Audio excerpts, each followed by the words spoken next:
Workers, clan of the purple hand. You probably know what's up when you see the purple hand, because you know the man's been working with some walnut. Oh my. So I got grips on the brain, guys. I got 4 grip orders to fill.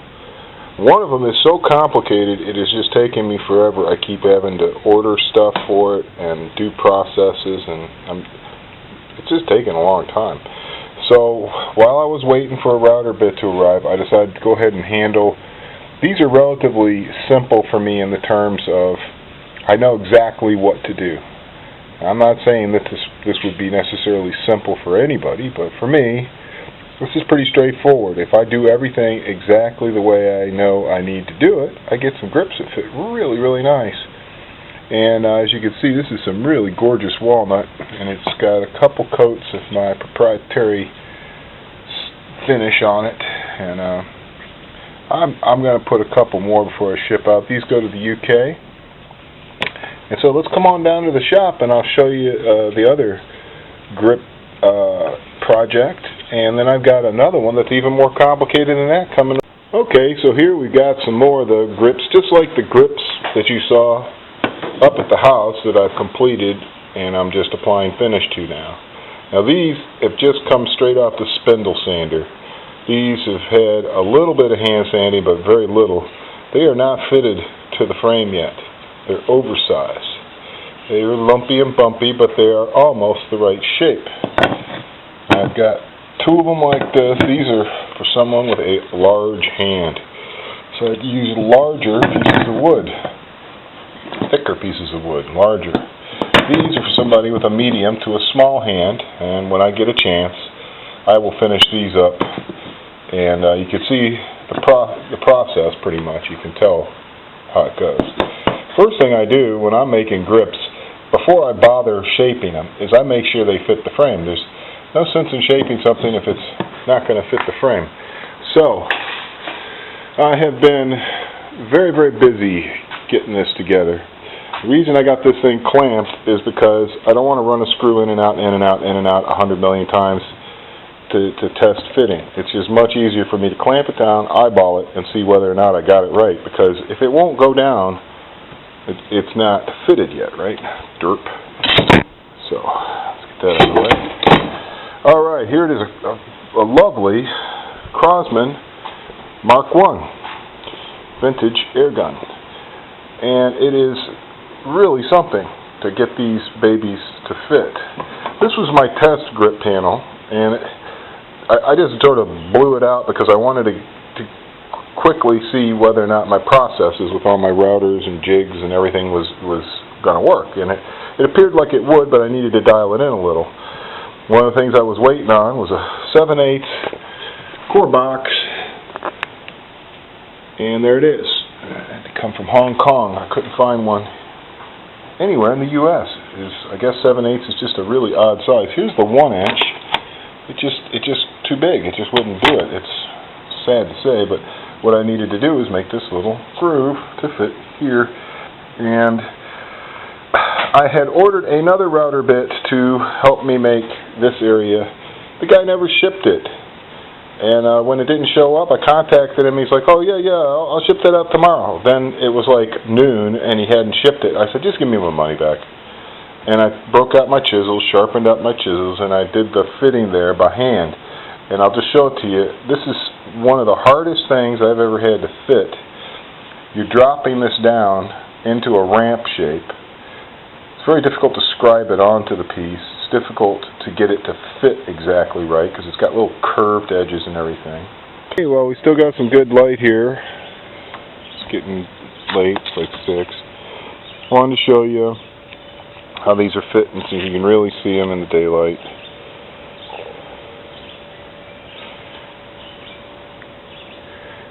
I wish it was more perfect. I wish everything was exactly wood to metal. It's just too hard. I can get really close, but I can't get it perfect. Got tiny little gaps around there. I'm going to fill all that with super glue and sand it so it fits up nice. Got a little gap there, you know, for my router bit. just a lot to fit. The whole reason behind this wood is to stop the side-to-side shaking, so that these little pieces of wood here don't break from the grip moving. It's a lot of work to make that happen. Okay, we're getting close to having something that looks like wood grips like this for the Crosman Mark I vintage pellet gun. It's a lovely gun. It's really well built. It's a good shooting gun from what I've heard. I like the trigger on it. It's got a wonderful, crisp trigger and nice everything. Build quality is excellent. Fine gun. Something that's definitely worth spending some money on, getting it customized and tuned up and made the way you want. Client contacted me to make grips. I needed to see the gun, of course. Once I saw it, I realized what I would need to do. Okay. Once you see this fracture, you'll understand why it is you can't use screws, okay, as the only way of securing a grip panel to a pistol. If you just put a couple screws through a thin walnut panel and it is not inset into the grip frame and locked in by the shoulders of that inset, what's happening is as you're using the gun and just gripping it and just holding it and manipulating it, even if there's no real recoil, one of these days it's going to fracture, because the screw is going to be pushing side to side, side to side, side to side, side to side. At the least, it's going to work loose, or it's going to make the hole bigger. I've seen it before. So the proper way to make grips for a gun that has such thin, slender, tiny grips like this is to follow what the manufacturer did, which is, you can see with these plastic lugs, they are inset, okay? So it locks into the gun, and the whole purpose of that is to stop the side-to-side play, except for whatever reason, their plastic molding is not that tight to the shoulders, so it didn't really do everything it could do. But it does do the job, more or less. Okay, that's the idea. So that's why I set up with all the templates and routers and jigs and shop aids and drilling guides and all the fun stuff that I made to make that happen, is so that there is no side-to-side play. My wood grips fit better than the plastic grips. They fit perfectly flat to the part of the frame they're supposed to fit flat to, just like the plastic ones, following the profile of the plastic ones exactly in every regard. Okay, as far as the outside perimeter goes. And it was quite the deal to get these to fit, because even after all of the routing operations, even after all the things I did to try and make these, in a sense, a production item, something I could produce and just pop onto the gun, it doesn't work like that. It just doesn't happen. Mainly because of this wonderful feature they decided to put down here, this big sort of hex, I guess it's a giant hexagonal lug. I'm not sure why that was so necessary. Couldn't it have been round? Couldn't it have been square? No. It has to be some very peculiar shape that you have to hand carve with a chisel. Yay! So here you go, you get these things to this point. You've already spent who knows how many hours getting there, and then you have to risk screwing everything up right at the end with the chisel. But I didn't screw it up at all, so I'm very happy. They all fit real nice. They fit right up on it like they're supposed to. Now, I would love to have absolutely perfect wood to metal gapping there, but there is a slight gap, and I'm going to have to cheat, and I'm gonna put some super glue in here and build up a couple layers, and I'm going to sand it down, and I'm going to get it so that it does fit surface to surface, but I'm going to have to use a little super glue on the inside just to make that happen. It was just so hard to get everything, because it's very odd fitting these. Let me just give you a quick rundown on this. As you're fitting, let's just go to this side and change sides, give you something else to look at. So you got your blank. You haven't made this yet because you don't know exactly where to make it. You haven't made this yet because you don't know exactly where to make it. You've made this and this because that's pretty easy to figure out. That's what I made the template for. And you've got your screws bosses cleared so that you can lay it down in the gap, right? And you got all that going on. You might have even spent a little extra time to try and save that one extra lug down there just for yucks, you know? Now it's still sitting up because it's sitting on this, sitting on this. So you have to eyeball it. You have to literally scribe it with pencil marks. And then you have to start chiseling. And as you drop it down, you have to see if it fits. And because it's an angle, you're constantly pinched. Finally, you get it flat down. But it's at an angle now. Okay, so you're still up on here. And then you can look over here. You can make a little pencil mark. You set up the router with the 7/8 core box. Set up your fence. Set up your stop.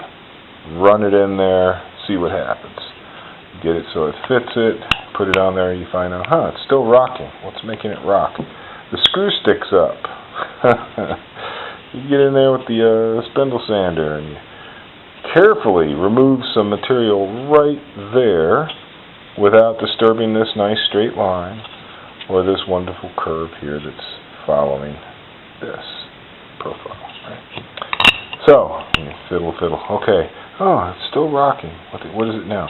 Then you find out that everything's very tight. I didn't want to remove more wood than I absolutely had to. As you can see, I've only got about 1/8 to work with. So I made everything light. I lightly, everything I routed, I wanted to leave a little room for sanding to fit. And that's what takes so much time. So I got this sanded back until it no longer rocks over top of it and everything lays flat. At this point, when you put a screw here and a screw here, it all lays flat. Even the little nubby part in the back, it all lays nice and flat. And that's critical, because as the wood gets thinner and thinner and thinner, that's why I stabilized it, so it wouldn't start curling and doing crazy things because of the atmospheric changes, or just anything. So as you get thinner and thinner and thinner, if it isn't laying perfectly flat and you're trying to force it into position, it's going to find a way to mess with you. So, got to start off with it at rest, flat. Same over here, same thing. Except with this, there was, like on this side, I had to relieve a little nub, and on this side, I had to relieve for the safety. So you'd have full action on safety. So the safety has to come all the way down to hit this little detent. So you have to come all the way down there. It's just now touching the grip wood right as it hits the detent. Right as it hits the detent. So my slot is actually slightly smaller than the plastic slot. Cock it to be able to push it all the way up. Okay, so we got full action on it. Okay, so many things to keep in mind as you're doing it. You want the profile. You don't want to alter anything. You want everything to line up. You want the same spacing, top and bottom, both sides. You want all your screw holes to line up. You don't want it to rock. You don't want to take away too much material, because that's the whole purpose of it. You don't want to be taking stuff out if you don't have to. Very challenging fitting assignment. So, that's where we are. We are ready to start shaping these lovely fitted grip panels now. And that ought to go pretty smoothly. I'm pretty used to carving grips. So this part is not a mystery. Doing the outside of it, not really a mystery to me. I've done it many times. Inside of this, first time around, let me tell you, I had to gear up in ultra-low crawling mode. I had 2 speeds. I had slow ahead and full reverse. That's really all I had for the whole project. So it took me all day, and I'm rather happy that I've gotten this far. You would think, wow, that's all you've done? Fit 2 pairs of grips? You spent all day doing that? Literally all day. I'm talking about all day. You know, like a work day, you know, where you spend all day working, not having fun, just focused like a madman. My whole body is telling me about it too. This kind of stuff where you are sitting there with a super sharp chisel and you're just trying to, carve that with a chisel. It just requires so much concentration. I have to thank my wife and my children for just leaving me alone completely today. Nobody pestered me or needed me to do anything, and it was exactly right because I really needed to get this far. The rest of it, I think, will be pretty much the downhill side of the journey. Easy going. Let's hope. Thanks for watching, guys. Next time you see a video on this, it will be completed and ready to ship to the client. So you'll get to see some gorgeous grips that have been finished in my usual manner, and we will be sending those right back off to the client.